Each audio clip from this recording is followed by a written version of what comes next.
What's going on, bro? How are you? Good, buddy. How are you? I'm doing well, doing Castro, well. I hear you go by Castro, not Will, not Yep. William. Yeah, yeah. I mean, I'll answer to whatever, but I go by Castro, yeah. All right. So thank you so much for taking the time to have this conversation with me. Um, I really appreciate it. I know your time's valuable. Well, I'm excited to be here. I'm excited to Thank be you. here. So, Welcome back, everyone. I got a very special guest this evening, Steve Mesler, Olympic gold medalist, leadership coach, public speaker, motivational speaker, entrepreneur. He's going to bless us with some of his wisdom that he's learned along the ways on how mindset can develop the kind of toughness that we need to achieve whatever it is that we want to achieve or to overcome some of the things that might be standing in our way. Because as we all sooner or later realize in life, the obstacle in the way becomes the way if we're open to that. So, Steve, I'll let you take it away. Tell us your story. yeah, that my my story has a pretty broad range. I've been Okay. so fortunate in my life to be able to do the things that I've been able to do and see the things that I've been able to see. I never would have thought. Like I come from Buffalo, New York, which is one of the poorest cities in our country, Yeah. and when I think about what I've been able to accomplish from coming from just inner city Buffalo, being a kid who, both my parents were teachers, Yeah. got jumped for my starter jacket on the way to the subway when I was in seventh Yeah. grade, and it's still a memory that's still there for me in a It's way still that there. that I'm like, I love that jacket. It was a King's starter jacket. It was like back in the Wayne Gretzky days.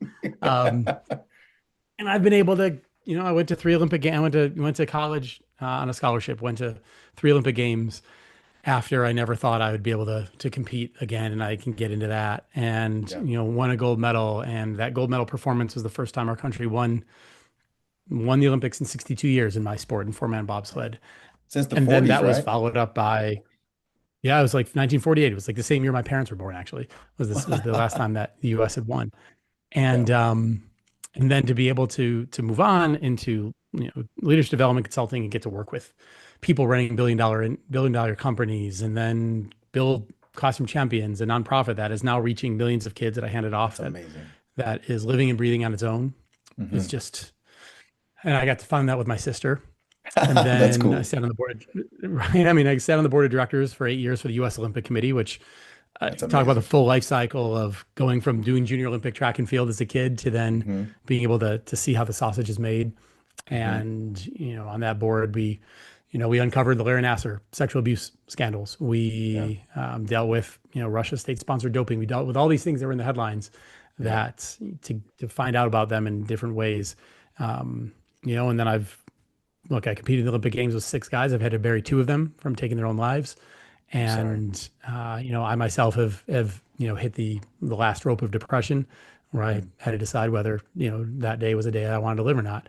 Yeah. And to be now in a place where I get to work with executives and help CEOs of both startups to major corporations navigate their issues and their problems. Like I feel Hmm. absolutely fortunate that the experiences I've had, I've now been able to take and leverage in that way for Yeah. people. And I've got a wonderful family. I've got a little girl who's 7 and a little boy who's 3, who are both just like hot to trot and doing all the sports and doing all the things. So I don't know. You tell me where it makes sense to double click and dive into any of this. No, thank you. Thank you for sharing that. And there's so much that I want to unpack. Where do I begin? Let's see. Mhm. I think, all right, so let's start with after the after you were jumped for your jacket, because obviously that stands out.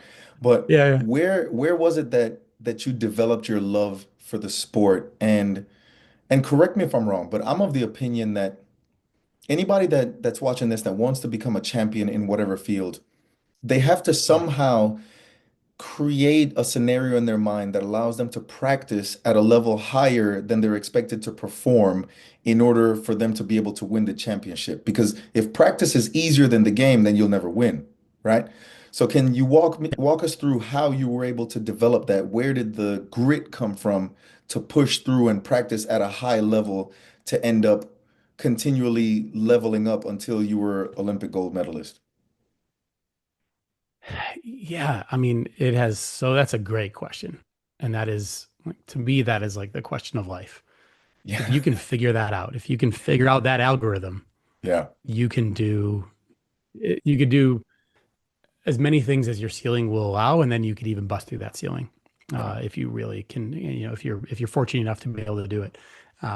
Because look, I mean, having run an education organization for almost 15 years, like I Hmm. recognize we work in places like Camden, New Jersey, Right. where there are kids there that they got a lot of barriers in front of them. And if we could just Right. help them get as high as those barriers allow them, we're not a Mhm. systemic change organization from removing those barriers per se. We are Right. meeting people where they are and Right. helping them realize their responsibilities and what where their responsibilities and accountabilities lie, Hmm. and then help them get to that ceiling and then break through that, and then Hmm. choose to break through that ceiling in that way, or find the options to be able to do that. So, when I when I look back on being a tall, skinny tall, skinny kid, who went to school in the inner city of Buffalo, went to an honor school. It was a great school. Um, but it was kind of to the starter jacket story.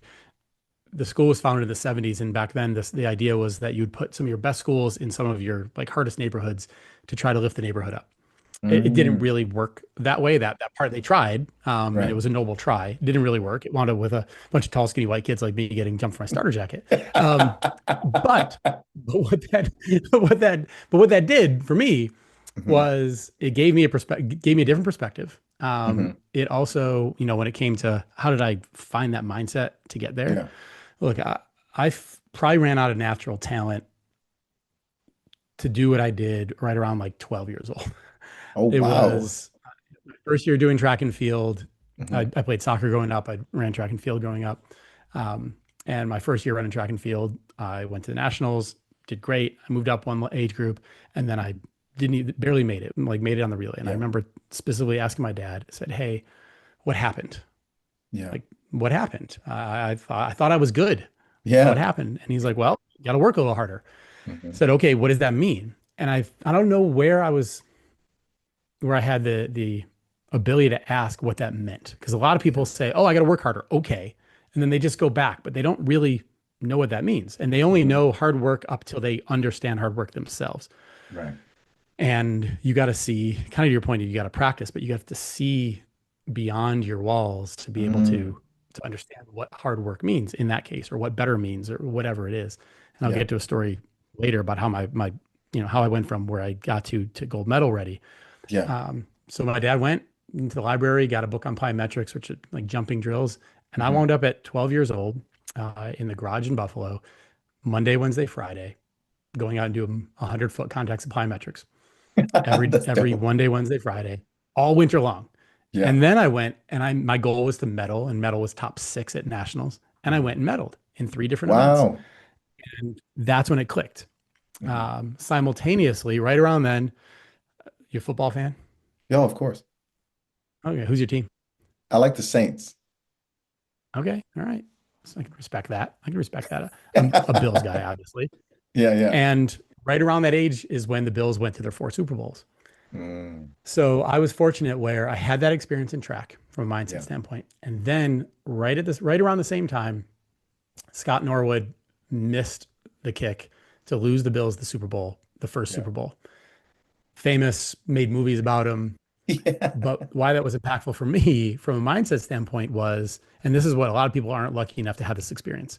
Hmm. And they came home. The Bills came home a couple days later. They had a party, had a gathering for them. It was the first time Right. the Bills went to the Super Bowl, and the entire city came out. And all of a sudden, the whole city starts chanting, "Scott, Scott, Scott, Scott." And little Scott Norwood, who everybody assumed no one would want to hear from him because he just Right. lost the team the Super Bowl, Right. little Scott Norwood walks out and speaks. And here I am, 11 and 12, Hmm. watching, oh, that's what happens when you fail. Yeah. People still love you. That's Cool, powerful. right? Because you don't know any better, right? You only know what you see. Right. And I was fortunate enough to have it when I got entered into the Buffalo and Western New York Sports Hall of Fame in 2011. Jim Kelly was That's there cool. because Reuben Brown, one of the Bills guys, was there, and Jim was Hmm. there, and Andre Reed was there, and I had known these guys at this point. Yeah. And I said to them in my talk, like, "Look, guys, thank you. Like, this Yep. is what you did for me." So the rest of my life, I haven't been afraid of failure because I learned this, the seed was planted Mm, right at the right age. If you can do this for kids right at the right age, right in hmm. those formative years. And as a parent, that's the thing that you really look out for is like, how do you teach those kinds of lessons? So Right. that was a big mindset set shift. The second mindset shift happened for me when I was finishing up my career in college. I was at University of Florida. I was national champion in high school, in track and field, like in decathlon, Yeah. pentathlon, multi events. Um, and then I was an absolute failure at Florida. Like Yeah. I was a Yeah. failure to the point where I was hurt every single year. Oh my I God. got kicked out. It was December of 1999, my Hmm. senior year, so my fourth year in college. I got kicked out of the training room as a scholarship athlete. They Oh told me you're no no. longer welcome to the training room. Like Damn. you're dead to us. You're worthless. You're not even worth the. And it took me a long time to actually be able to say this as a man. Like this is as That like has to to say that hurt. I was that. Like Yeah. oh, at the time they were right. I it hurt, yet at the same time I understood it. But I don't think I really onboarded how embarrassing or shameful or whatever it Yeah. was that was because they'd never done that before. I had never heard of them doing that. No one had ever heard of them doing that. I was told, and as I look back, I was using it as a crutch. That Hmm. was the place I got attention. Yeah. I wasn't fulfilling my goals. And Hmm. that was a place that was almost like a sanctuary. No one in there judged Hmm. me for doing anything other than coming to them for help because people like to Right. be asked for help, right? Right. But I was told I wasn't even worth a student trainer who was learning what a muscle was. I wasn't even worth practicing on for them. Damn. And that was the lowest point in my athletic career. And I had, Tommy John surgery about a year later because I wound up tearing my elbow throwing a Mm. javelin. So I needed to go back to the training room. Right. About a year later, August 2000, I was a couple days out of Tommy John surgery. It was going to be the end of my sports career. And I just thought, I don't want to think I peaked when I was 17. Right. Like, I don't want to, damn, I don't think I want to think I peaked when I was 17. And that was, you hit these points in your life where you have to make a choice. Mhm. For athletes in sports, and you played sports, so you have to make a Yeah. choice. Okay, I guess I'm done now. Hmm. And you also have other areas of your life where you just have to decide, I guess I'm done now and I'm going to put that behind me. And this was one of those positive things in my life that I just wasn't ready to be, even though it caused so much negativity at the time, I wasn't ready to be Yeah. done. And I had a Yeah. guy named Jerry Clayton, who was a coach at Florida, who had a guy named Rob Olson, who went to the Olympics in 1998 in bobsled from track. And he Hmm. always compared us as athletes. And I laughed it off. And whatever it was, the drugs they had me on after the surgery, whatever it was that caused me to think outside of the box, I thought maybe I could bobsled. I emailed the Olympic Yeah. committee, sent them an email. That's like, I just reached out and asked because you do not get what you do not ask for. That's And I got powerful. an email back. I got an email back the next day. And they said, if you can, yeah, you're the right size. And my email was basically, it was a to whom it may concern. I was once told I could bobsled. I'm this big, I'm this strong, I'm this fast. And I got an email back the next day. Right. It was like a absolute Hail Mary. Absolute Yeah. Hail Mary, man. I'm so proud of that kid on the couch. So Yeah. proud of him. Absolute Hail Mary. And I got an email back and they were like, yeah, you can, yes, like you're the right size. You got to gain weight, Yeah. yada, yada, yada. Hmm. So I was like, all right, I'm going to do this. Yeah. My good Jewish mom, bless her, was like, you should get a job. I'm going to try this. I'm going to try this. Not so fast, Mom. I'm gonna try this. Yeah. Yeah, I'm going to give it a shot. And thank goodness I did. Thank goodness I did. I had to make some changes. I had to tell myself, like, I had to look real deep inside because I just spent 4 years at University of Florida where there's an entire team of people whose their only job was to make me successful. Right. That was their job, was to Right. make me successful. And I couldn't be successful with a Mm. team of people who cared deeply about making me successful Right. and as if it was, in fact, their job. And I couldn't do it. So how was I going to do this on my own with no help and no support structure, going against men now who Yeah. were sacrificing real jobs and money for their families Hmm. to go and live this dream. Right. And that was where I realized, all right, I'm just not going to get hurt anymore. And I'm going to do things different because if you're doing something that you think is the right way to do it and it's Mhm. just not working and you're doing it, I'm not talking about stopping doing that for a few days, a few weeks, a few months. I'm Right. talking about for 4 or 5 years. You're Wow. doing things that you think are the right way to do it. but Hmm. it's not working for you, it clearly wasn't the right way for me to go about it. Right. So I had to think about these things differently. And because of that mindset shift, and I wouldn't have believed it at the time. Like if I wasn't here sitting here telling you that Hmm. I simply just decided I wasn't going to hurt anymore, and then went out on the track, and like a couple months later, I had to test that theory because I could feel my hamstring, but there was no training room. I wasn't Right. welcome there. It was nighttime, and I was like, screw it. I said I wasn't going to get hurt, and then I Right. went and just sprinted again and again and again, and I wound up going on 9 years in a sport that is like blue collar as it gets Right. in bobsled versus, I was running around the track in Florida in grass in 90-degree weather, girls in basically bikinis, Hmm. running around the track with us.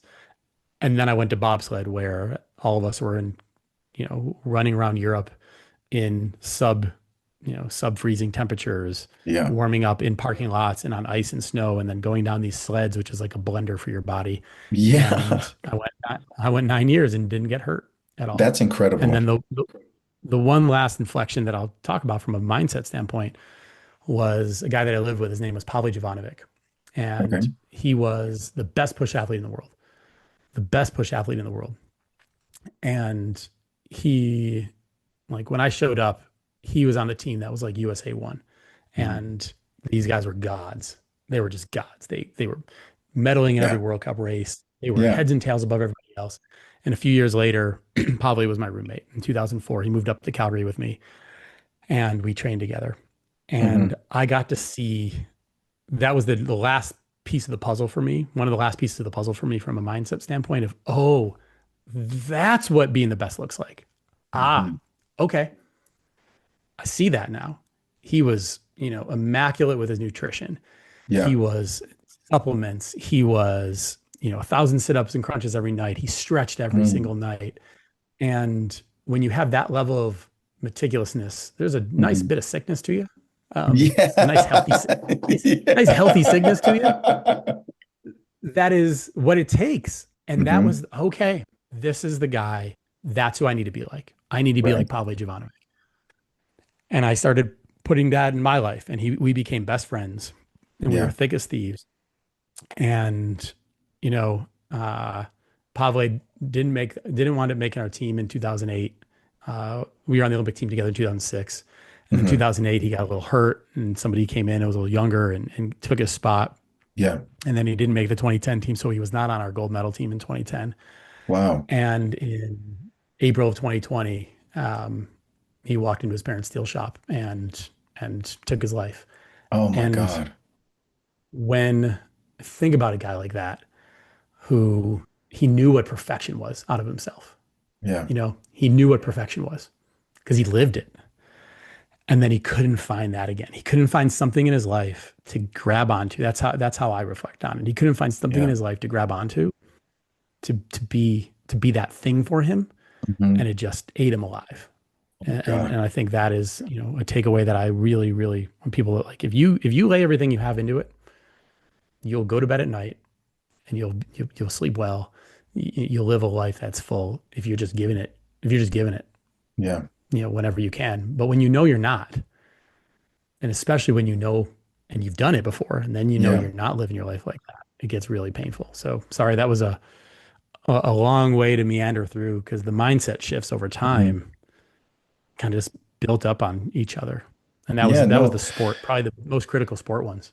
Yeah. No, no, no. Thank you so much for sharing. And I'm sorry that that story ended tragically for him, especially from going from the apex of the sporting world to not being able to get back up there. I can't imagine the weight or all of the different emotions that he must have felt. Um, I I agree, I man. do want Yeah. to I do want to highlight something else that you said early on and connect it to your story because you said the organization that you started, you and your sister started, serves children. And Yeah. I think so. I work in the reentry space, helping people that are getting out of prison and getting out of treatment and whatnot. And it's a lot like working with children in that we're doing our best to promote self-determination, right? So, and Yep. I even in the story that you told about your personal experience in college, it's like you had this entire team of people that were there to support you. And in some aspects of it, it didn't necessarily contribute to you being the best version of you. But then when you no Yep. longer had that team of people, you had to dig down and find somehow to become the best version of you in spite of not having that team. And you had made that mindset shift saying, I'm no longer getting hurt. And I think that's really powerful. It reminds me of a book that I read when I was locked up. It's called Mindset by Carol Dweck. And Hmm. what she says is that you have the fixed mindset that says, I'm good if I achieve, which means I'm bad if I don't achieve, versus like the Yep. growth mindset, which means, okay, I may have achieved this in this moment, but let me see what I can do in the next moment. And my value as a human being isn't determined by what I can achieve.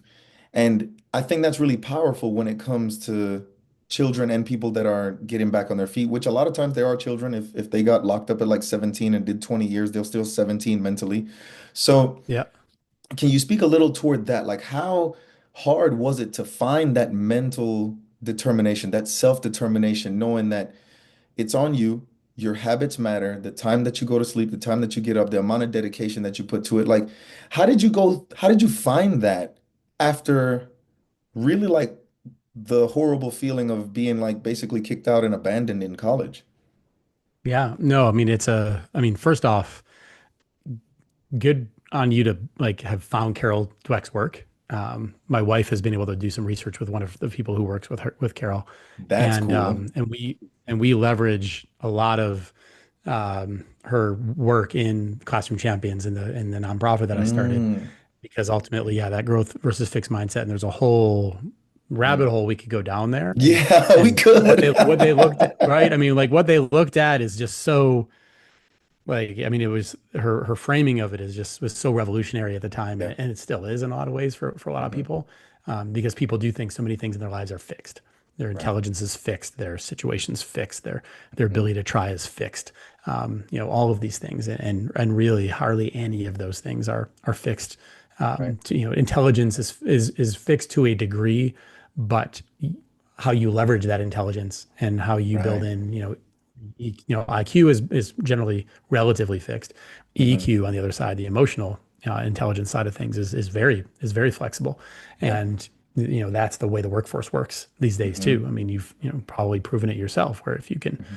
have that emotional intelligence, you can counteract anything that Yeah. you may feel like you may be missing on the intelligence side. So, you know, when I unpack it and look back on it, because I think I recognize I can look at the from a sport perspective, I can look at pretty objectively and look back and say, you know, could they have told me in a better way rather than like literally just walking out of the track one day in December and saying, "Hey, by the way, you're out." It probably, Right. but also it's a hard conversation to have. Right. And I chose long ago to let go of Right. animosity that I felt Good for you. towards them on that. I can then fast forward and look and say the thing we did in 2010, you know, our team was just, I get to go in July and 1 month from today, actually, it's from when we're recording right now, 1 month from today, Hmm. we are, my team, my four-man team is being inducted in the US Olympic Hall of Fame, That's which is amazing.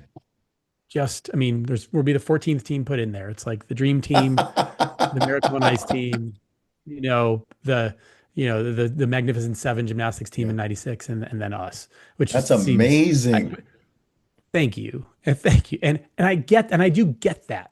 Like I Hmm. get that. I get that what we did, we were outmatched 10 to 1 from a budget standpoint against the Germans. The Germans had won every Olympic medal Yeah, for all three of my Olympics, and then yeah. even further back. And we did it. So I get that. What I'm still unpacking for myself is how I went from that moment of being such a low Hmm. place, being kicked out of the training room, to the two things I get, the bookends that I understand. How did I do that?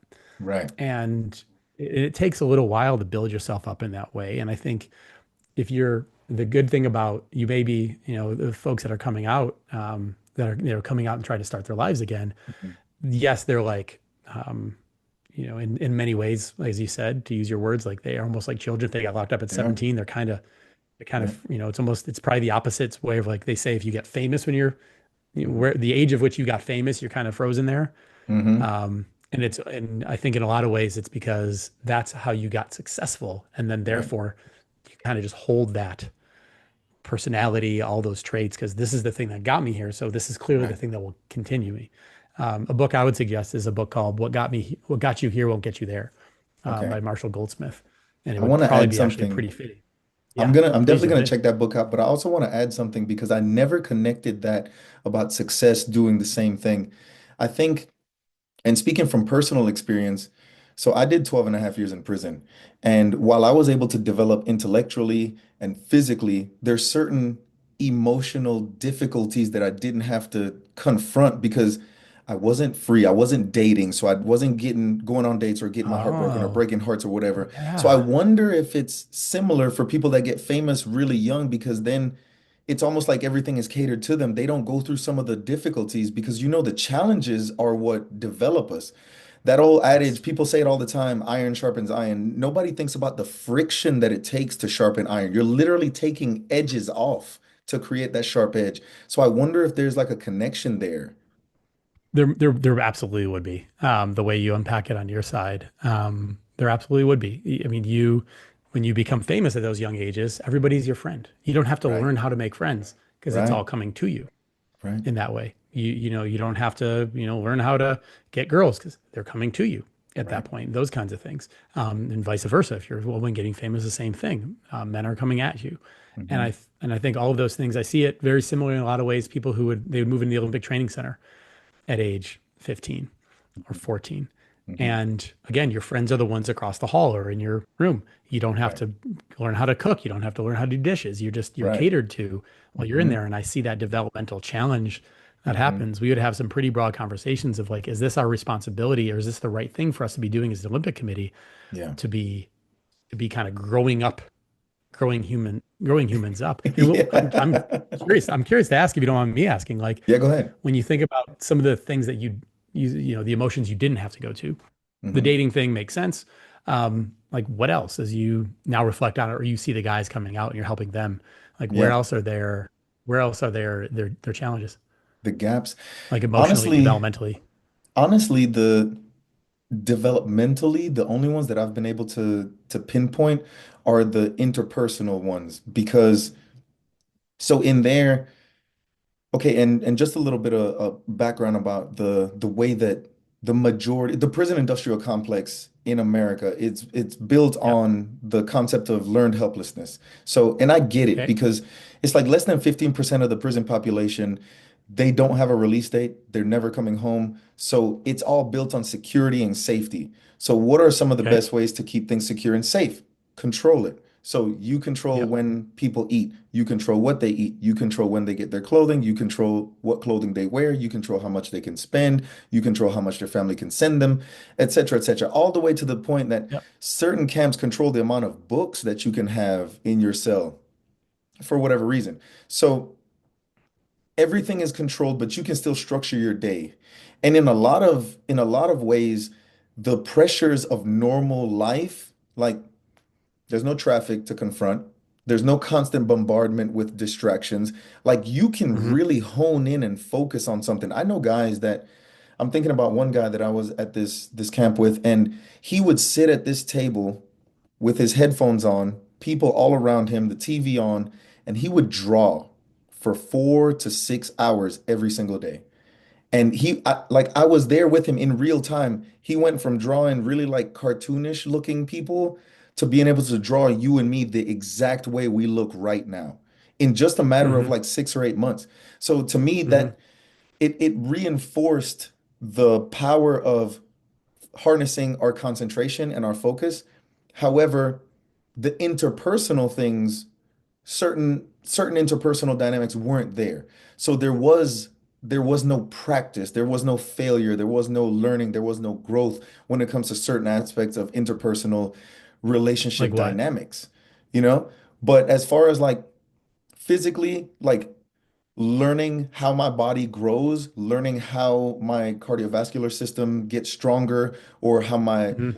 musculoskeletal system get stronger. There was plenty of time for Yep. that. There was plenty of time to deep dive into different subjects that interested me. There was deep dives into getting to know myself and learning why I react emotionally to this situation and not to this situation.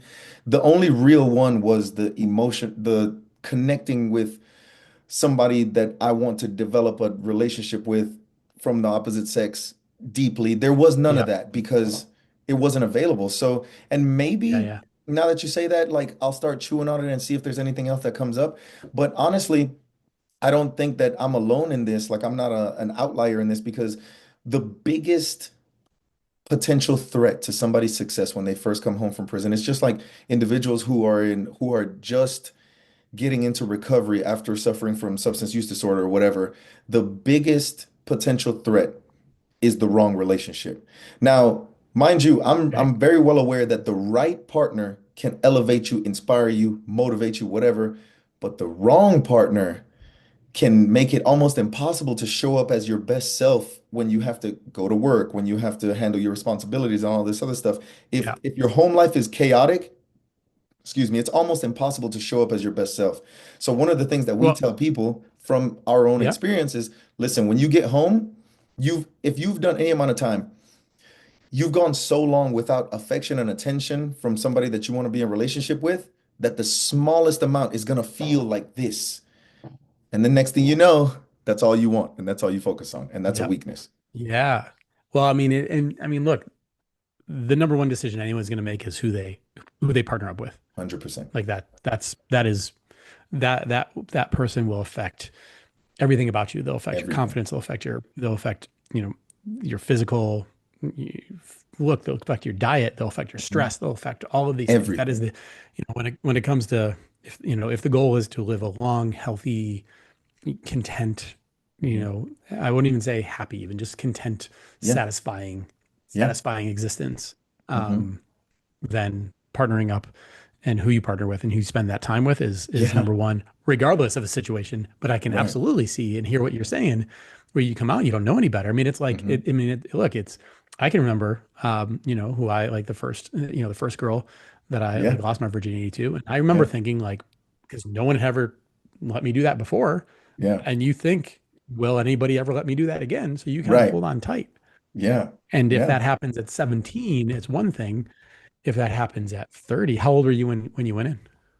So I got locked up at 21, December 3rd, 2009 is when I went in, and I got out May 28th, 2022. So just a little over 3 years ago. So I'm 37 now. Okay, well, you got to miss the height of the pandemic at least. So good, you know. I Well, guess we weren't unscathed. I was on work release and they took us out of work. But I really did feel bad for everybody in the free world because when they locked everything down, it's almost like the free world was getting punished without having like been convicted of anything at all. So I did feel bad yeah, because that had to be tough. that's a good analogy. I Yeah. could see that one. Yeah. Um, yeah, no, I mean that is like the partnering thing, the like coming out of, you know, when you get released and Hmm. going through that struggle side of it all, that all like that tracks for me. Yeah.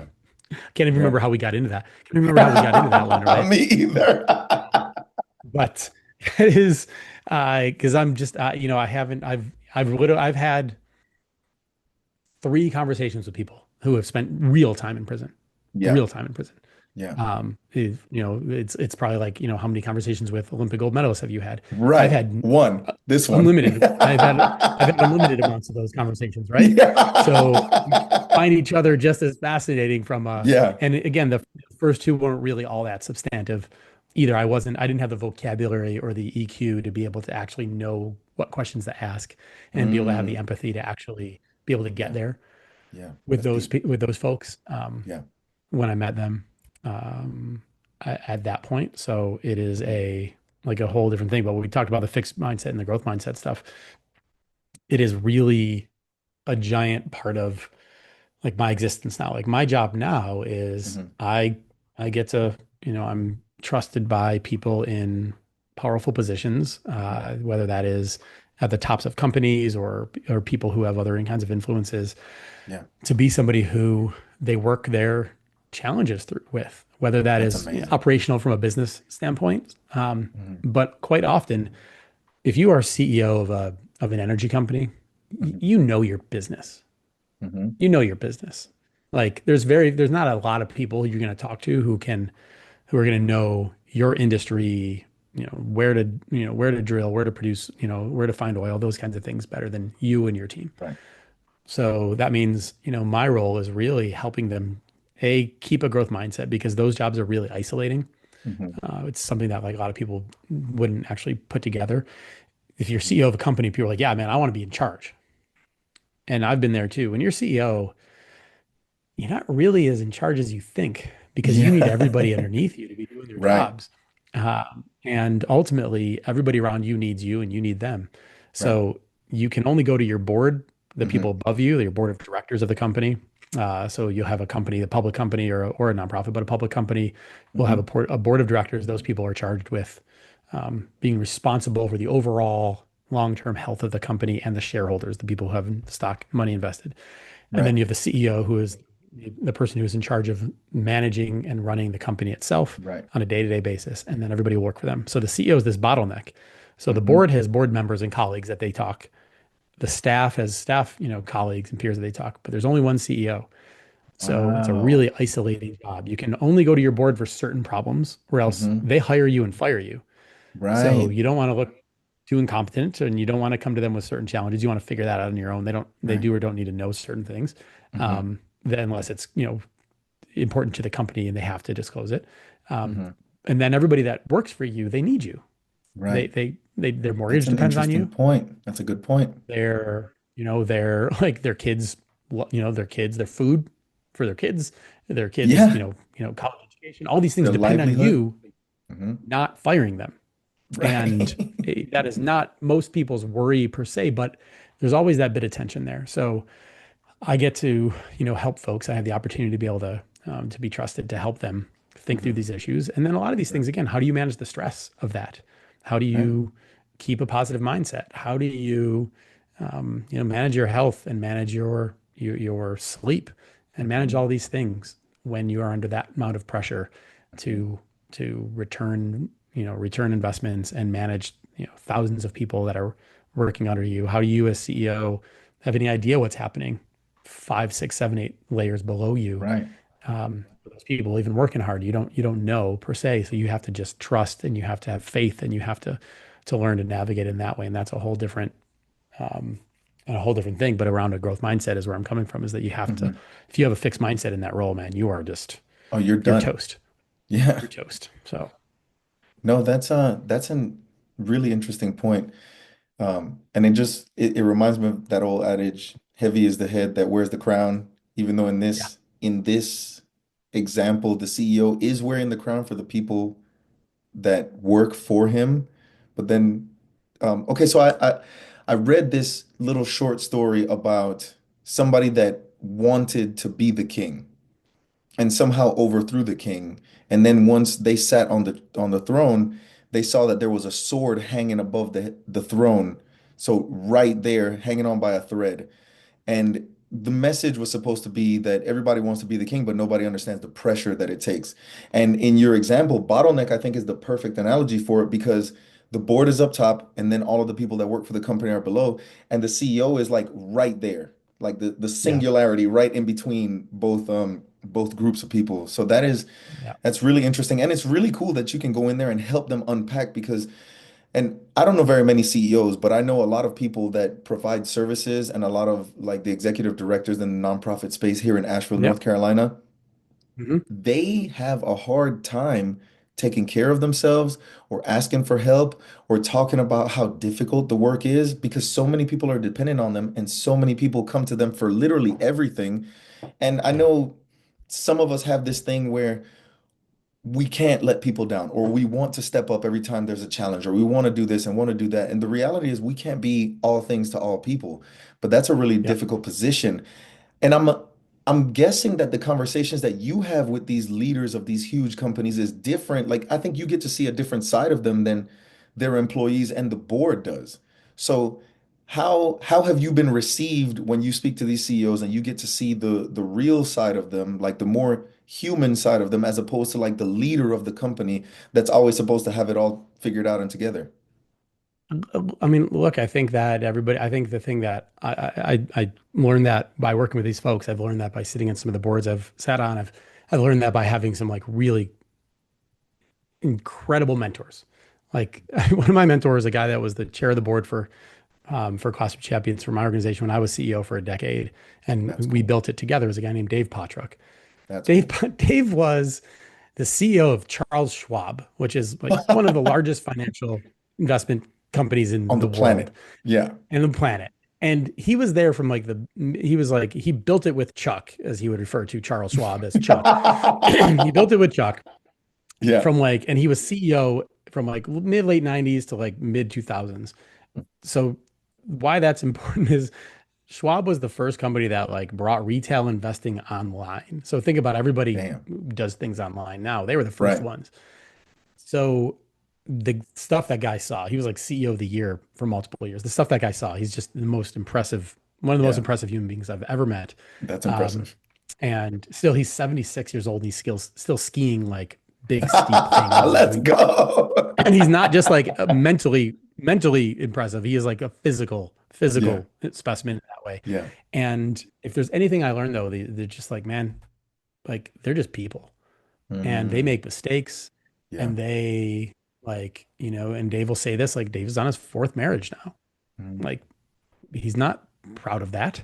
right. Um, and they're just people, Yeah. but kind of like your friend that you talked about that, could focus on drawing for 4 to 6 hours a day Mhm. and went from being able to draw, little animation cartoons to, Cartoons. to like real life things.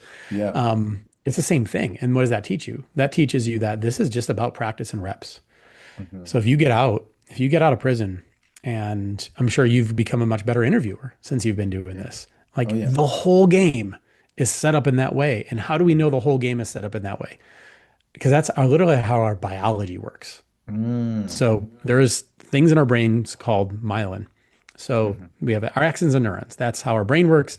Signals get sent across. That's Right. every thought we have, everything we move. When I'm moving my Yeah. hands Yeah. on Yeah. camera right now, Yeah. there's a signal that goes from my brain through my body. Mhm. And there's myelin is like you got like a cord like this that Mhm. has insulation around it. Okay. So myelin is the insulation that goes around the signals in our brain. Okay. And the way that we know that biology was set up Mhm. for practice and repetition and doing hard things was if you're doing something new, like every time you do something new, that's hard. And then you Yeah. you keep doing, you keep wrapping layers of myelin around that signal pathway Mm. so that that pathway gets stronger and That's more cool. efficient, just like a big rubber piece around a wire, right? Just like a Yeah. plug in that way, or just like the wires that, run, power, they have big Yeah. giant pieces of rubber around it to insulate it. Yeah. Our brains work the same exact way. That's cool. And in fact, to the point where if you look at a baby, if they do an MRI or CAT scan of a baby's brain, Yeah. and then at 1 year, 2 years, 3 years, 4 years, 5 years, the brain fills up with myelin through all Mm. that. And by 5 years old, basically the whole brain is myelinated. Why? Yeah. Because at 5 years old, you can basically do everything. You can talk, you can Mhm. listen, you can understand, you can run, you can jump, you Yeah. can you can do all the things, right? Now the Yeah. rest of the time you're just sharpening a saw. So now you're Gotcha. just myelinating all those pathways and creating new little ones to do little things and the nuances of life. So to me, that is so uplifting as somebody who's, if you're entering something new, Mhm. okay, it's hard. I don't like it because it's hard. Yeah, we're humans. You don't like things that are hard. You don't like doing things that you're not good at. Yeah. So I'm sure you deal with a lot of guys who come Yeah. out, no, I don't Hmm. like that. No, I'm not good Hmm. at that. I don't like that. Yeah. The best thing I can tell you is don't worry about whether you like it or not. Yeah. What does that have to do with anything? Like, I don't like going for runs, but it's Hmm. good, it's healthy. Like, do you lift weights? Do Oh you, yeah. Yeah. I work. I need it. If not, things get crazy up here. I bet me too. Same, Yeah. same thing. Yeah.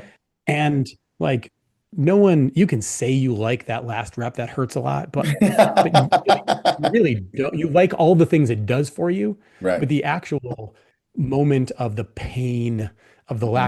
lactate building up in the Hmm. muscle and moving and doing it, like no one likes that. You Right. just like all the things around it enough. Think Yeah. of life like that. Like, Yeah. find the things that you can. To me, it's just like the joy of it is finding the stuff that you don't like Mhm. and then learning to like it. Yeah. That is awesome. And I just like I often say like, oh, I don't like to do that. Well, what does that have to do with anything? Because Right. I mean, I don't. My kids don't like to go to school. I make them go to school. They don't Right. like going to bed at night. I make them go to bed at night. These things are good for them. These things are Yeah. good for them. Yeah. Same thing for us. I think, I don't know. man, I don't know thank you where that for lands for you.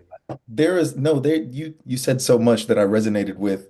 One of the things that I resonated with was you mentioned sharpening the saw. Like I Hmm. I 100% believe in sharpening the saw. Like preparation is more than half the battle. And what I tell a lot of the guys that I mentor, and I also resonate with the fact that mentorship was so important to you because I think so I got out of prison May 20th, 2022, and I had my first job about 6 days later, and maybe about Okay. 2 or 3 weeks after that, I met my first mentor, and I asked him straight up if he would mentor me, and he opened my Good for eyes to you. the world. He opened my eyes to what was possible, and he challenged me because he saw something in me that I didn't see in myself. Like he told me that I would be doing what you and I are doing right now 3 years ago. And when he first told me that, I was terrified because I was really introverted. He talked me into getting my first sales job. He helped me build my LinkedIn profile, whatever. And just in the conversations, because he's an international sales manager, like he's incredible. So I'm 100% on board on mentorship because I feel like mentors can fast track you. Like you get 30, 40 years of experience diluted and distilled into like something that you can take real quick and learn from it. But the guys that I mentor and work with every day, and I use working out as an analogy as well, I tell them that you're gonna suck. Your mind is gonna Hmm. talk junk to you. You Yep. have to get good at doing the things that are boring. And what I tell them to look for is, and I don't remember where I read this, but I don't think I came up with it. It's called the cycle of accelerated returns where you start running and you might not be able to finish a 3 mile run, or you start working out and you're just sore for 2 or 3 weeks. But when I step in the gym after that third or fourth week and I can hit a weight that I've never hit before, now something inside me says, I'm getting better.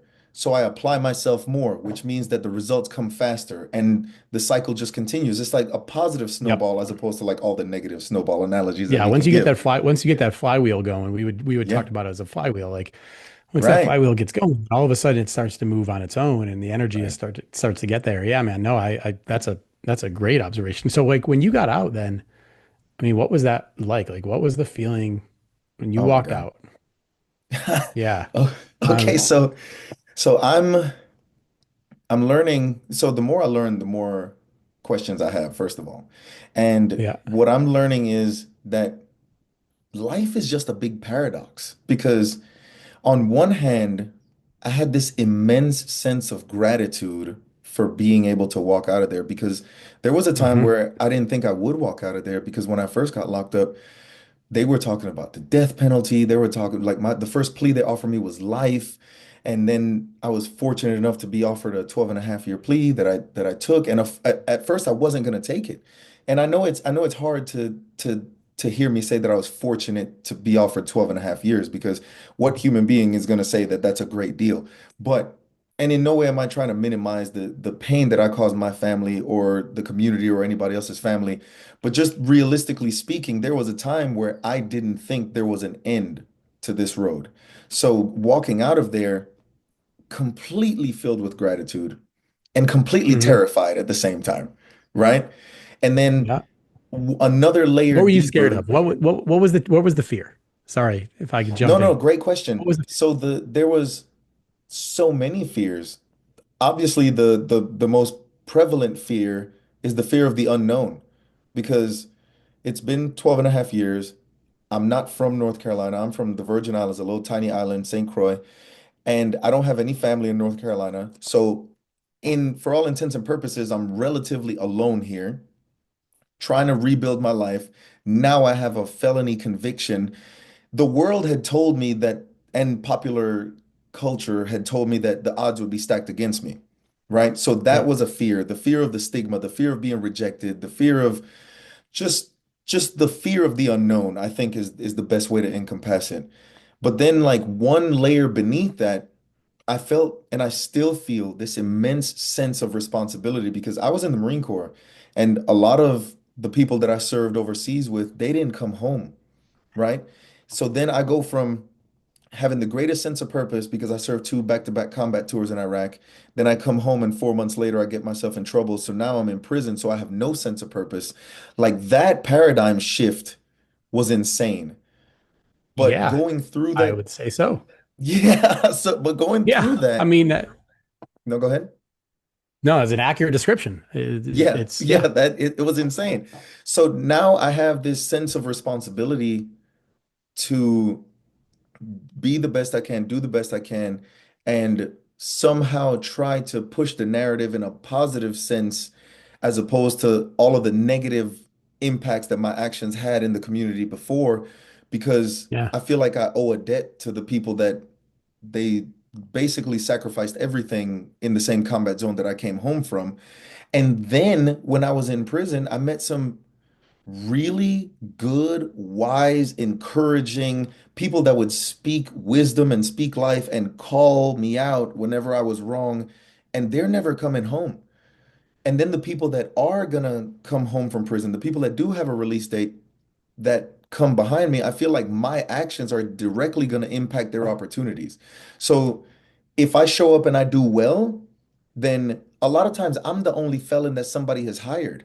So when they encounter me, they're like, well, maybe I had the wrong understanding of what having a felony meant, or maybe I have the wrong understanding of what somebody that's been through those life experiences is going to contribute to the team or the organization. And then maybe that'll open their mind to potentially hiring somebody else that comes after me, maybe 2, 3, 4, 5 years, maybe 10 years down the line. On Yep. the opposite side of that, if I go in here and I do a horrible job, excuse me, then I shut the door for the people that are coming behind me. So, and I also was keenly aware that it's up to me. Like nobody's coming to save me. Nobody's gonna do my laundry and cook for me and whatever. And that was really my ultimate goal. My ultimate goal when I first got out was to become as independent as possible, as fast as possible. And I feel like if I can accomplish that and continue to learn on the way, because I'm always going to be a student. Like I'm an eternal student. Like I need to learn something or I feel like I'm wasting time. But those Yep. were some of the emotions that I felt coming out of prison. Are you still, thank you for that, Yeah, no first worries. of all. It's That all was good. really interesting to hear. Um, do you feel like, are you still, I mean, you were talking about it in present tense, but I just want to make sure I'm understanding it. Hmm. Like, you know, you feel like you owe a debt to society. You feel like you owe Hmm. the, the responsibility of the next felon that comes through, Hmm. that like you have that Hmm. opportunity to, or not, you didn't use the word opportunity. You said you felt like you know, it was on your back to kind of Yeah. show and prove that this is that. Is that still part of Oh yeah, your 100%. drive? Yeah, 100%. Except now it's shifted a little bit, and it's not so much a responsibility, or it's not so much about the opportunity. It's more Yeah. so about the potential because now the shift isn't so much on the employer or the landlord or whatever, but it's about the people coming home because the more I work with people coming home from prison, the more I see that a lot of times we are the ones that stand in our own way because the story that we tell ourselves, similarly, when I first got out, I was telling myself I have to be this prepared to have this level of opportunity. And what I'm seeing now is that a lot of the people that are getting out of prison, they need a model. They need to see somebody that has done it in order to actually believe that they can do it as well. So now Yep. the sense of responsibility is to educate the people that are coming home on what is actually possible. And I'm really grateful and fortunate to work with a team. Almost everybody on the team has lived experience, which is what the buzzword is now for having a felony or Yep. being justice involved or whatever. But Justice involved. That's a good one. that's another That's a new buzzword one. because Yeah. I don't really I haven't care. heard You that can one. call me a Yeah. felon, convict, Yeah. whatever, but it's I'm going to politically call you incorrect Castro. too. There, well, thank you. Thank you for that. But the team that I work for is incredible. Like the amount of accomplishments that they've had versus what they were labeled when they went to prison is just insane. Like one of the guys on our I team, and shout bet. out to Micah, he just bought his second house. He's been home 4 years.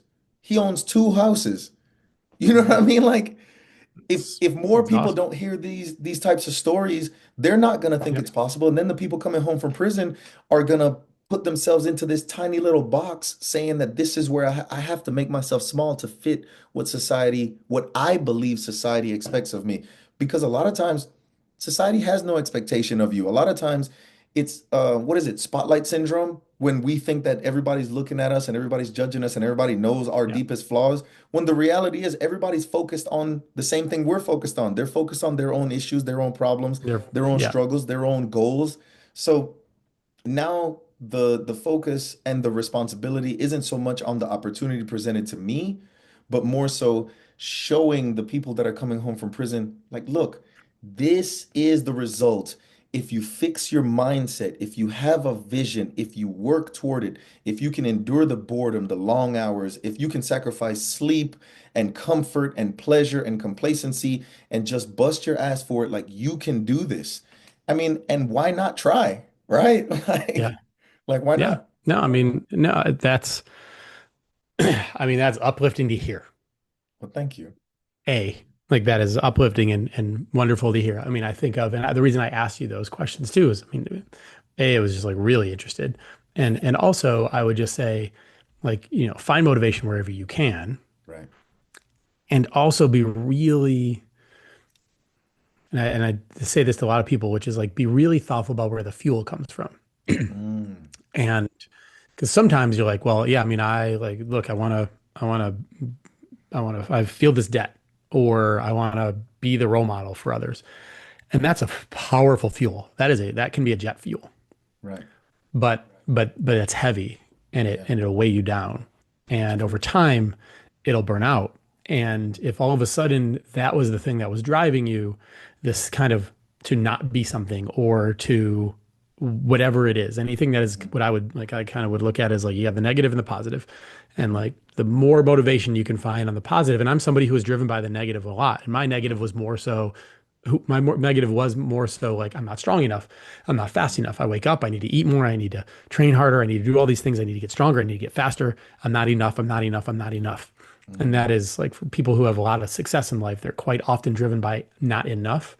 Right. And whatever that is, it's not enough. Again, sport, strength, skills, speed, Mhm. work world, power, money, whatever it is. Mhm. And those things have a shelf life and a half life that Yeah. starts to diminish as you get older.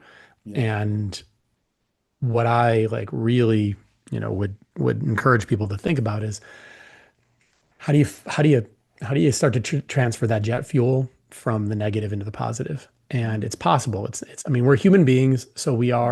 we are loss averse, which means Mhm. like we feel losses harder than we feel wins. Right. That is like a natural thing. And when you think about it, like we're more afraid to lose something than we are to, happy or, anxious to win something.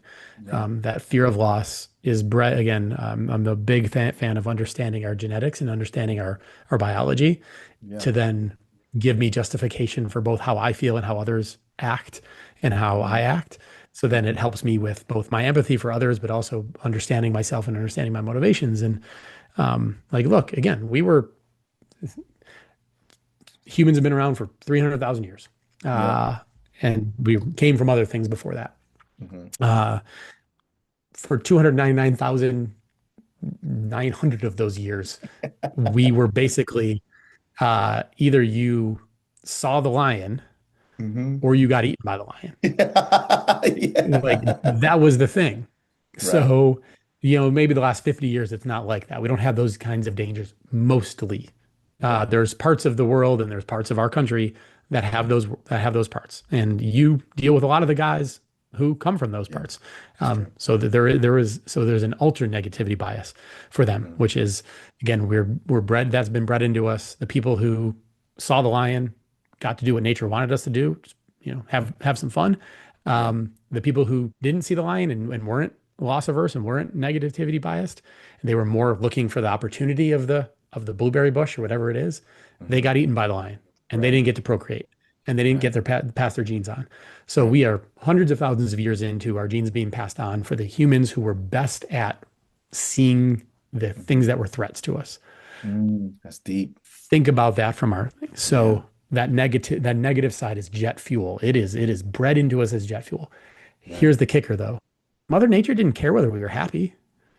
Mother Nature didn't care. Mother Nature didn't care about anything other than us procreating and living long enough to raise our children until they were old enough to procreate. And then Right. Mother Nature was done with us. Right. We are not wired for joy. We are not wired for any of these things. We are wired for survival. That Right. is how, that's how we are.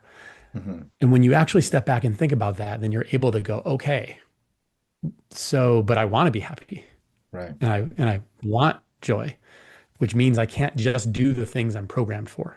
Right. And once people can wrap their head around that, the opportunity for that is endless.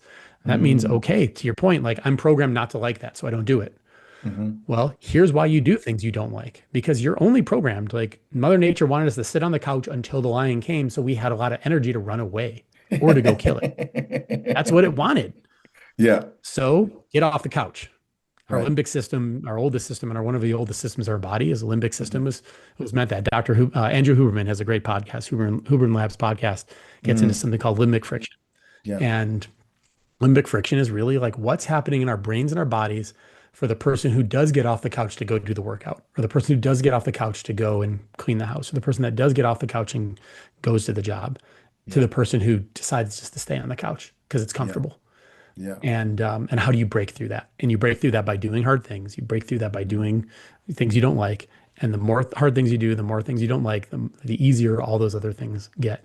That is so And cool. that is just such a cracking of the code and cracking Yeah. of the algorithm of life of where you can like what's the goal you want?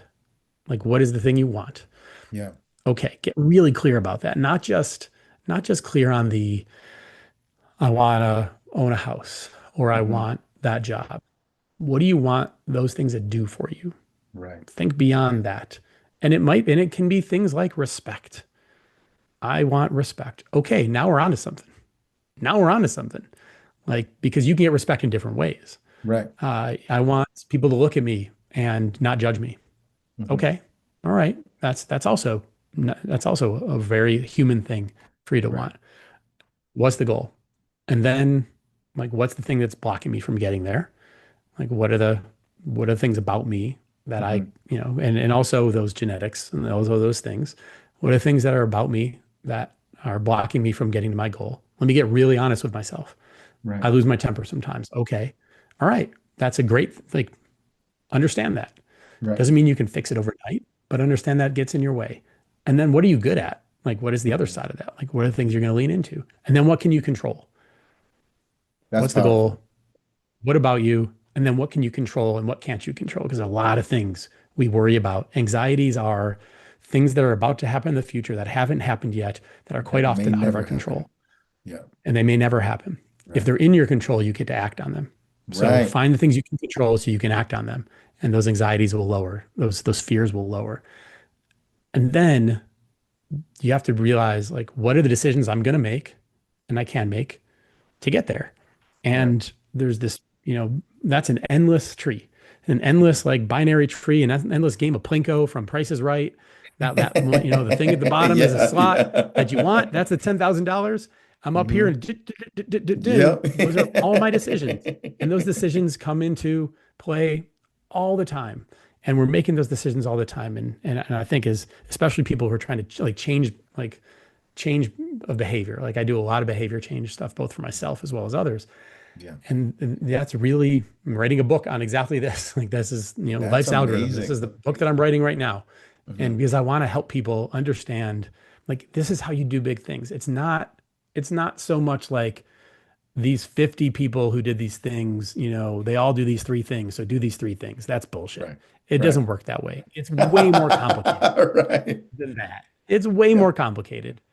Right. So understand the complications and appreciate them and love them for what they are. Like you said, Yeah. when you were locked up, you were you had some complications and then some things weren't Hmm. complicated. So you didn't get to Yeah. learn those things. Yeah. And, when you get out, how do you have those opportunities? And I almost, in a lot of ways, it is like exiting sport. If you've been in sport from, Hmm. especially if you didn't go to college, there's a lot Hmm. of sports, especially in the winter side, that don't go to college. Like a lot of football, basketball, track, swimming, these sports people know, they go to Yeah. college.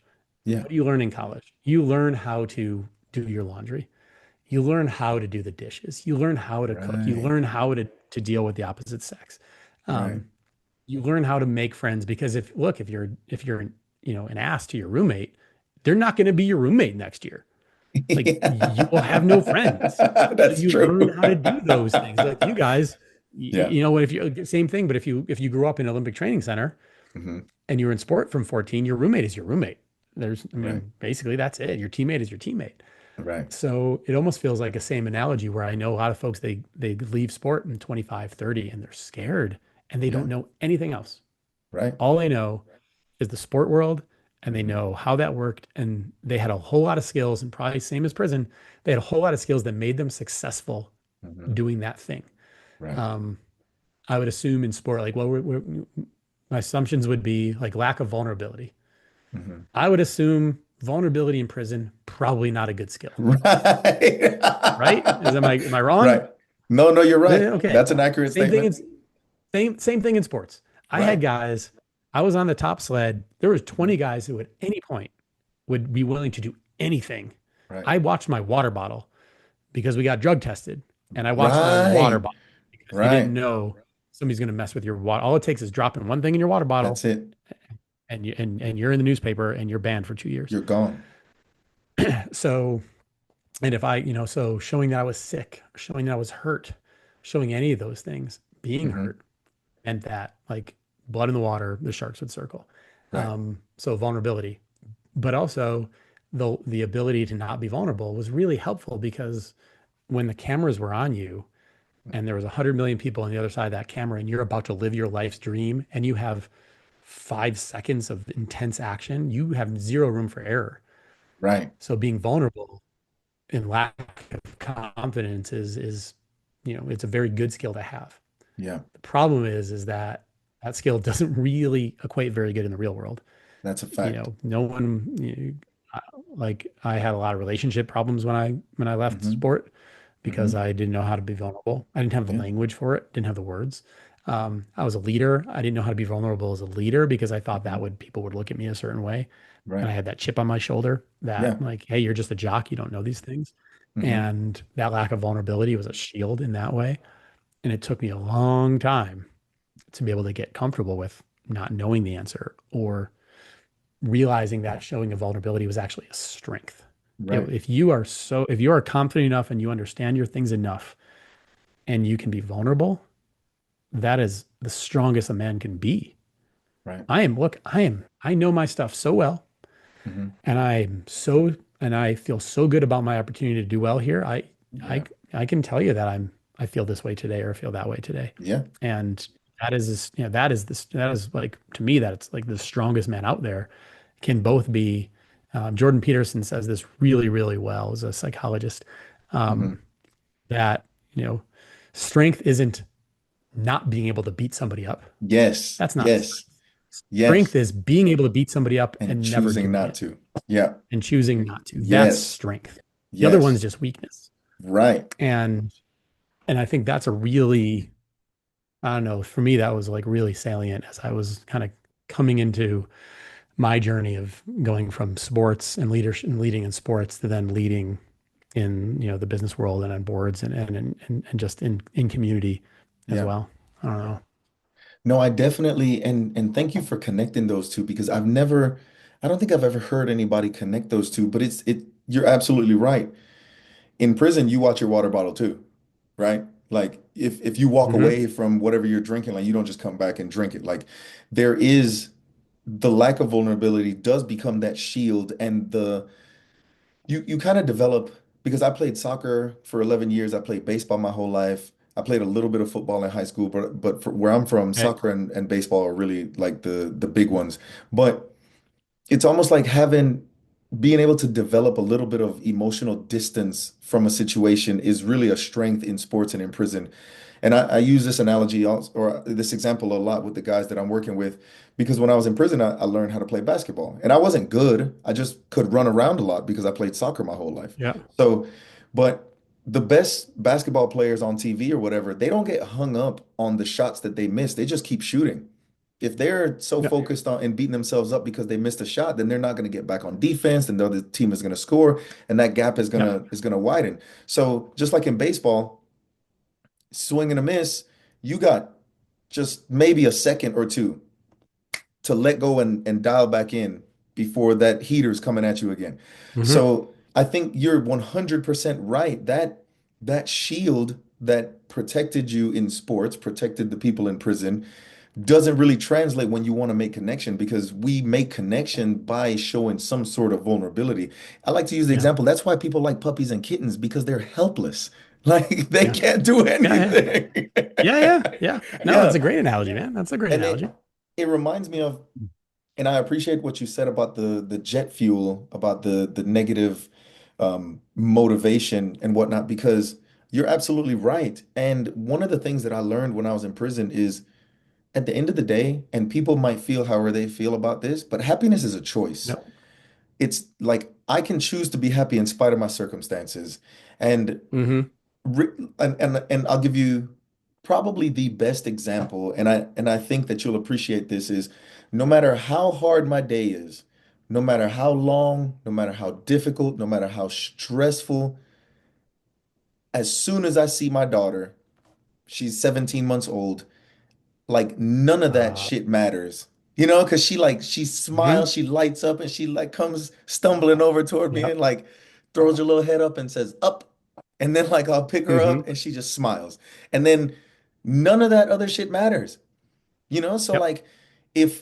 if I can choose to focus on this tiny human being that is so happy to see me that I love more than anything on this planet, then when I'm in difficult situations, I don't necessarily have to choose.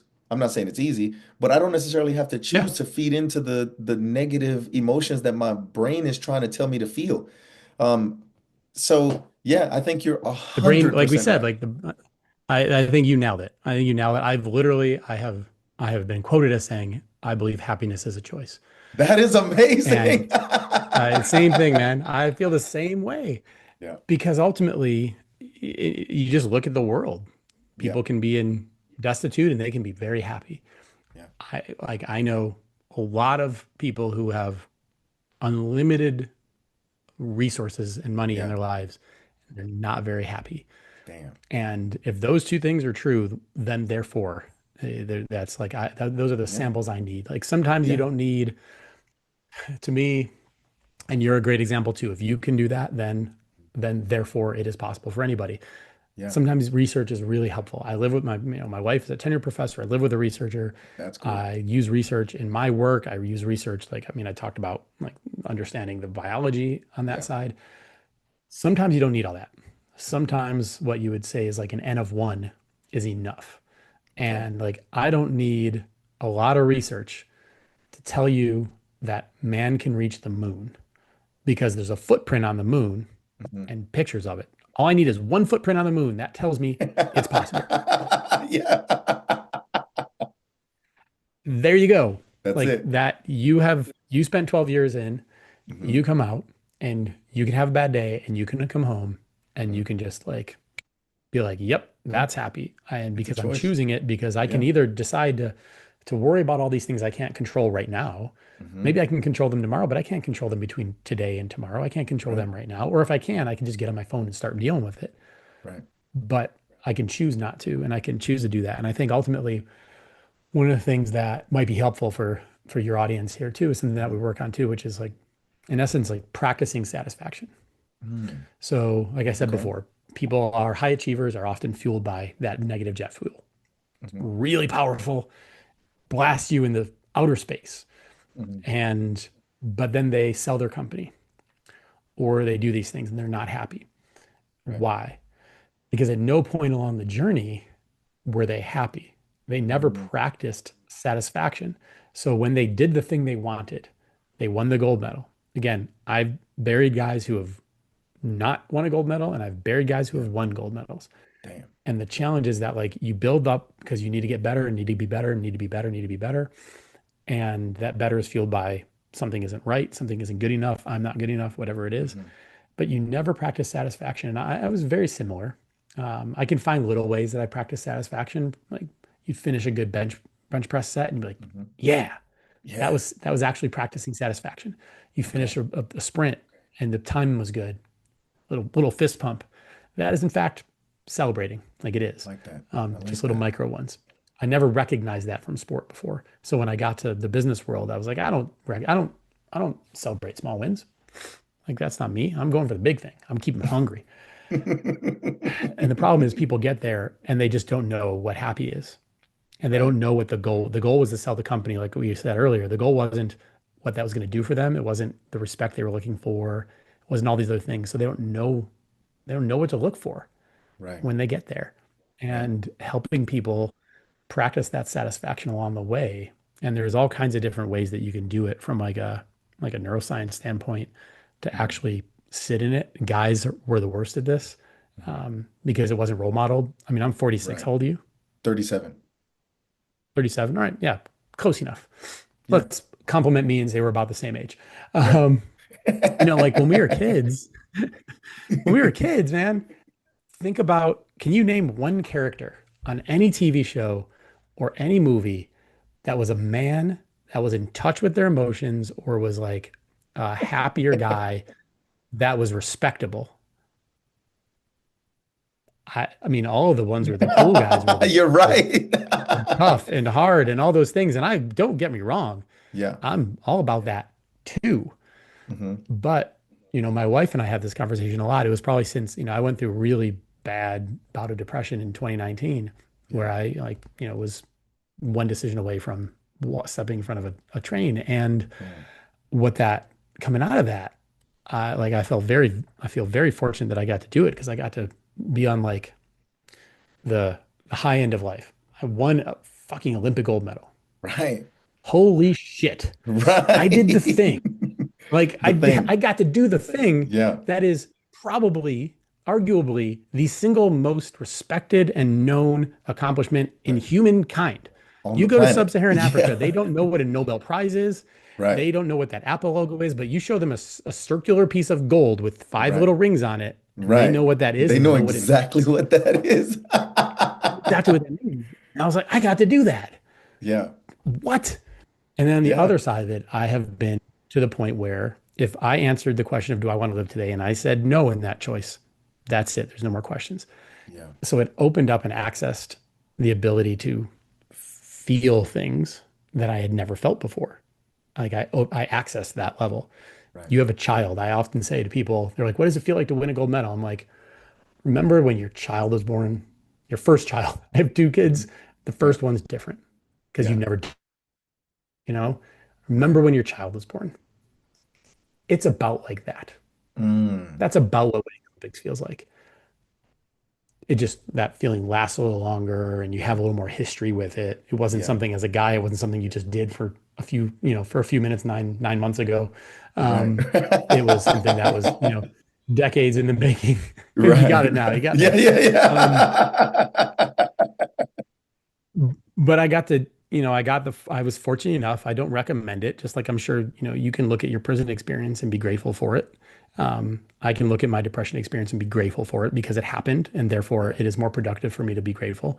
But it also That opened part. up this entire realm of feelings and emotions that I didn't even know existed.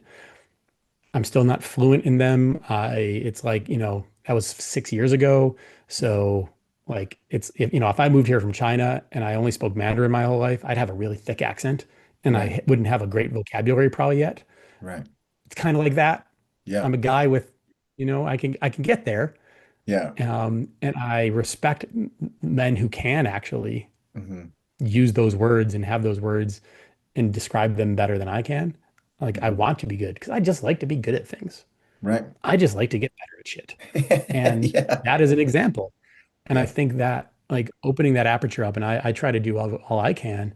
Because look, if somebody wants to have a conversation about performance and getting after it, let's go. Yeah, let's Let's go. go. Yeah, you got all You the want to have a words for that. Yeah. yeah, all the words for that. You want to have a conversation about like how we feel and our emotions and we are where we are. I'm getting there. Yeah. And I'm getting there and I feel like I'm pretty far along the path on that. I'm really proud of that Yeah. fact. That's So powerful. like I think that's the beauty of like the shared very, very different lives you and I have. Yeah. Very different lives.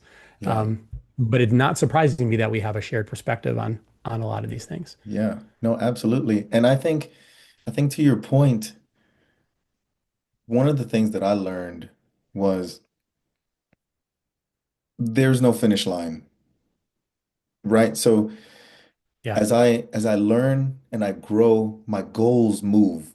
So if I wait till the end to feel happy, then I'm never gonna be happy. So I'm more happy when I learn something new, or when I'm a little bit better at this, or I'm a little less nervous at this. So and I toward the end of my prison sentence, um, I was kind of addicted to reading about like the Stoic philosophy. So Ryan Holiday has a bunch of books, and I kind of Yep. mentioned it in the beginning. The Obstacle is the Way was one of the first ones that I read, and then Hmm. um, Stillness is the Key is one of the other ones. I hope I'm not butchering any of these, but the Obstacle in the Way really changed my perspective, because Marcus Aurelius in Meditations, he said, the impediment to action furthers action. The obstacle that stands in the way becomes the way. So, and Yeah. in there, when Ryan Holiday was breaking it down, he talks about the end isn't the goal, it's the becoming along the journey that's the goal. So, if that's true, then I don't have to wait 5 months, 5 years to be happy. I can be happy because this challenge has come to help me or give me an opportunity to rise to the challenge, to improve, to be better. And I'm not saying that I always have a positive attitude or positive mindset whenever I face a challenge, because fucking 6, 7, 8 months ago, the hurricane came through here and washed away my vehicles, washed away all the Mm, vehicles, and just like decimated a lot of this area.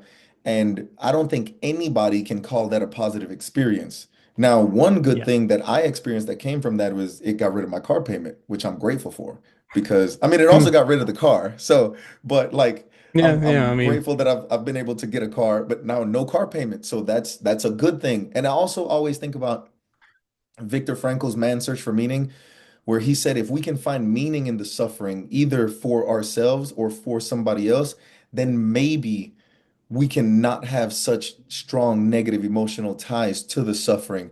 Because at the end of the day, if we're being honest, to your point, Mother Nature doesn't care. There are gonna be situations that are gonna cause us negative emotions, cause us pain, cause us potential suffering. But like you said, it's what we choose to do in those moments that determine exactly what our day-to-day life is going to be like. So I yeah. wanna and you've given us so much. You've given me so much wisdom in this. I usually ask people for 3 seeds of wisdom so they can plant in people that are struggling or feel stuck. But I feel like you've given us so much. I'm only going to ask you for one. And I feel like we can keep talking for hours, but I want to be respectful of your time. So if there was one, what is the one single thing that you may not have already said that you could say to encourage someone who feels stuck, or someone who's losing a sense of identity because they're stepping out of sports that they've been in for so long, or they're entering into serious uncertainty? Maybe they sold their business, or maybe they're just getting out of prison, or maybe they're just getting their life cleaned up and they're entering sobriety and whatnot. What is one thing that you can say to give them hope based on the vast experience that you have, like dealing with that depression? And I know how heavy that can feel, and being one decision away, and then from being like at the apex of achievement in humanity. Like what can you say to them?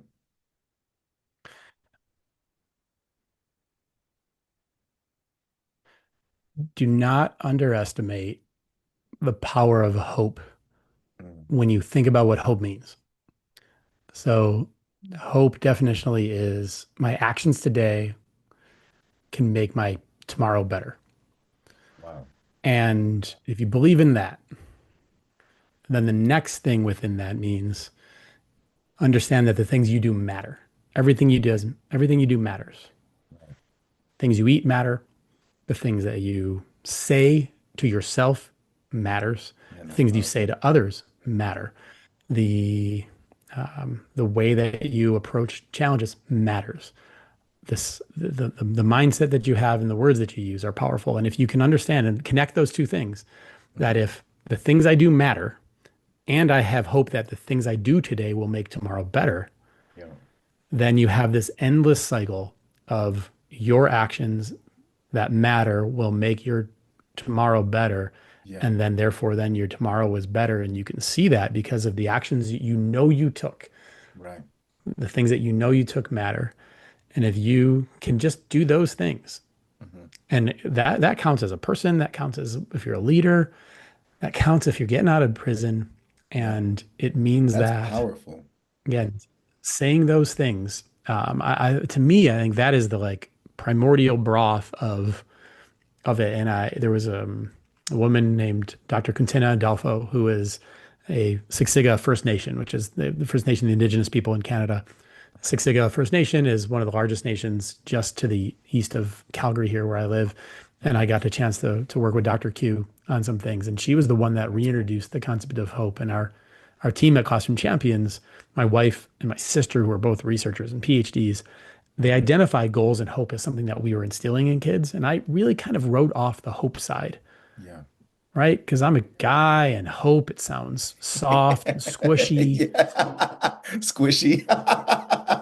It does, like, but when like here, the indigenous people are the ones that like, in America, it is that like urban inner city, like black and brown youth, as Yeah. well as like our like deep rural youth that are Yeah. really like at the hardest places.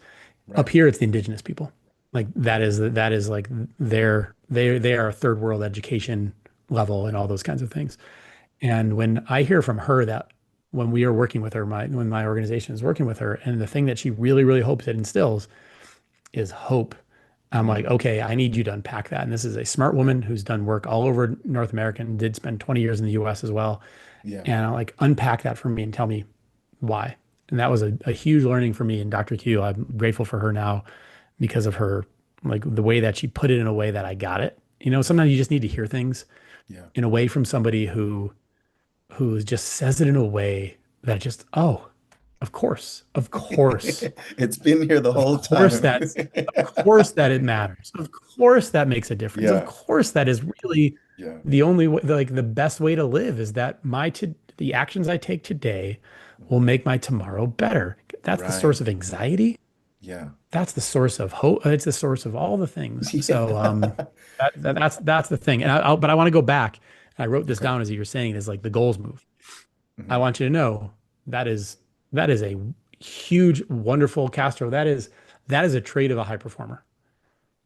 You need to Well, know thank that. you. I did That is not a know trait of that. a high performer, brother. That is. You talk to anybody who made the NFL. Mhm. As soon as they make the NFL, that was their dream, right? Make the NFL. The second they make the NFL, what do they want? They want to start. Second they start, what do they want to do? They want to win. The second they win, what do they want to do? They want to go to the Boston. playoffs. Second they make it to the playoffs, Oh what do they yeah. want to do? They want to go to the Super Bowl. Oh Second they make it to the yeah. Super Bowl, they want Yeah. to win the Super Bowl. Second Yeah. they win a Super Bowl, what do they want? Another Super Bowl. Right. And then the Hall of Fame. And Yeah. then they want the Hall of Fame. Yeah. And same thing for me when I made it. As soon as I made the Olympics, well, I was like, I clearly want a medal now. Right. And I never would have thought that. My goal had never been to win a medal at the Olympics. Yeah. That's just too far off. Yeah. So I think just like understand that, celebrate the goals when you get there, just like help yourself. And there's a way that you can do that like neurologically to actually like Yeah. feed the dopamine that you're searching for that next goal, because that dopamine's Hmm. about the anticipation Yeah. and then next goal. And you Yeah. can really just actually teach yourself to, like, if you stop right now and like think about something that's good in your life right now that Hmm. you're happy with. Yeah. So if you do that, what is that? My Maybe daughter, it's your really daughter. everything right now is it's better than I could have ever imagined. So I'm really grateful for um, my daughter and the way that I see her growing and learning. And I can, when I'm talking to her or singing to her or playing with her, I can see her little mouth like she's trying to mimic me. And it's almost like I can see the little wheels, the gears turning, you know. when I think Yeah. about the work that I And, do, and I'm and grateful that well, the let's stay darkest. there. Okay. Let's stay on your daughter for a second. Let's not jump Okay. past that one because that was a good Okay. one. Yeah. Um, this is Dr. Rick Hansen, who's a neuropsychologist, has set this up. So what's the feeling you have when you think about your daughter? What's the feeling? Describe the feeling. Use some words. Um, almost like a flutter in my chest. Like a lightness Okay. inside. Okay. All right. Yeah. Yeah. And you feel it and you feel it in your chest. You put it in Yeah, your yeah, like chest. I can feel it and I can't stop smiling when I think about her. Like she is Yep. hilarious. She is Okay. adorable. So then sit there Okay. and connect it with Okay. here, your daughter, that feeling, that flutter, that emotion that you're feeling in your chest. Yeah. Connect it. Okay. And when you do that, Hmm. you reward that circuit and you rewire that circuit and that myelin we're talking about, Oh, I'm everything wrapping else. it. Yeah. And that's how, yeah, and that's how you balance yourself between wanting that next goal and being satisfied and allowing yourself that Okay. satisfaction. And you can do that. You can do that in 3 seconds, Yeah. dozens of times a day. Yeah. And we're programmed to think that if we reward ourselves or give ourselves positive feedback, it'll ruin our motivation. And this is how you rewire from the negative toxic jet fuel into the Hmm. positive jet fuel. Yeah. This is part of that process of how you That's get there. Because I'll powerful. tell you what, the research that kind of corrupted a generation in a lot of ways in the 70s it came out and then they redid it in the 90s and it said the same thing. And what that said was positive reinforcement will ruin motivation. We're kind of programmed right that if I tell myself Right. I'm doing a good job too much, it's Right. just gonna Gonna make ruin me my motivation. lazy. If I tell Yeah. other guys they're doing it, exactly, it'll make me lazy. Yeah. But where that research was wrong was it was actually if it was blanket, hey, you did a good job, Castro. That doesn't tell you anything, and that will Right. hurt motivation. But if you say, hey, Castro, man, you did a really good job on that podcast. You asked such specific questions and you followed up with that person so well, Hmm. that will increase motivation. Because So now I when you feel do it seen and heard. specifically, Yeah. yes, now when you do it specifically yourself, Yeah. you can rewire. And then as you go, I'd encourage you, man, like think about how you like unburden yourself. You don't need to carry the burden Yeah. of every single other felon out there. You don't have to. You can do the same thing without the burden. You can you That's powerful. you have it in you to do the same thing because Yeah. you carrying that burden doesn't help them anymore Right. than you just doing the same things you would do even if you found a different way to motivate yourself. And Right. that burden is going to get heavier and heavier. And as this podcast gets bigger and Right. bigger, and as your work gets more and more powerful, and you Yeah. carry that burden, the backpack gets heavier and heavier and heavier. But if you start yesterday on Yeah. being able to wire yourself in a way that you can find that positive that Yeah. motivation that Hmm. isn't A based on a burden. burden, which would still be on the negative side of the force, even Yeah. though the intention is the positive side, right? Hmm. Yeah, man. I think what you're doing is great. I Thank think you. that like our society right now needs, honestly, man, like more and more, they need people doing what Classroom Champions is doing, helping Hmm. kids here. They need Hmm. people doing what I'm doing, helping our leaders be better Yeah. leaders because that cascades down to thousands. Yeah. And they need people like you helping people who are coming from like places that they have endless amounts of feelings Hmm. about, right? Like all of those feelings, regret Yeah. and shame Yeah. or excitement and all the things. Like I'm sure you work with people who hit every part of the spectrum Oh, yeah. and to help guide them and build our society up. Cause like, look, I don't care which side of the political spectrum you're on. We need to we need Yeah. to find Yeah. more and more people to Yeah. lift up. And I love I what you're agree. doing. And I'm proud of you. And I'm honored to have been honestly, man, Thank I'm you. honored to have been invited of all the stuff that I've been on. I was telling my wife about this one. I was like, I'm excited to Yeah. do this because like, Thank you, this is man. really neat. This is really Before, neat. I really appreciate you saying that, and I'm Yeah. gonna start doing that, and I'm gonna report back on how it's going. Yeah, do Before let me know. before I let you go, tell Yeah. everyone where they can find all of the things, where they can find you as a speaker, where they can find your nonprofit, where they can find your work. And I want to put it in the description of the show too, because I also want to Yep. highlight and uplift the work that you're doing, because I think, like you said, it's incredible work and it's definitely necessary. And I feel the same way as you. Like, to me, the way that society moves is on society. And since we are members of society, I feel like it's on us as opposed to Yeah. waiting for somebody else to tell us how to do it or do it for us or whatever. So where can everybody find you Yep. and your No, work? I agree. They can, I would encourage people to go to classroomchampions.org to learn about how to help lift up your schools and curriculum through the incredible work our team there is doing. You can go to stevemesler.net, Steve Mesler, STEVMESLER.net, and that'll have my work and my speaking. Yeah. And just, I think steve.mesler on Instagram is a place that I've been Yep. enjoying, and that's where you and I connected. Yep. And I put my foot in there, stepped in that arena just like this year. I'd been off social media for a long time. I'd been on it, was on it right around the, my sport days when it Yeah. was super nascent. And I'm finding it like a really fascinating place to connect with people. Yeah. And once I kind of shed that kind of, oh, I'm going to go on social media kind of thing. And once I shed that for myself, realizing that that was not going to make me feel better about stuff. And I'm writing a book, and that the book, working title right now is called Decoding Life's Algorithm. And my I hope for can't wait that to read is, it. and a lot of the work I do and the coaching I do and speaking I do is, Mhm. is look, like, help people, like the conversation we had, like, help Yeah. people realize, like, it's complicated. Yeah. If you want to do big things, it's complicated. It's nuanced, but it's learnable and it's doable and it's practicable. And Yeah. really anybody can do it. And that's a really, again, I'm a kid from Buffalo who got kicked out of the training room and was told he was not good enough for 19-year-olds to practice on. Yeah. And look at you And now. next month my team and I go into the US Olympic Hall of Let's Fame next to the dream go. team. Yeah. That's an N of one for you, man. That's an N of one. And I am not that gifted. So if I was that gifted, that other stuff wouldn't have happened back then. So thank you for having me on, brother. And I hope Thank to you do so this much. again sometime. And Absolutely. Yeah. Thank you yeah, so much. I've really enjoyed this. Have a great night. me too, Castro. Me too.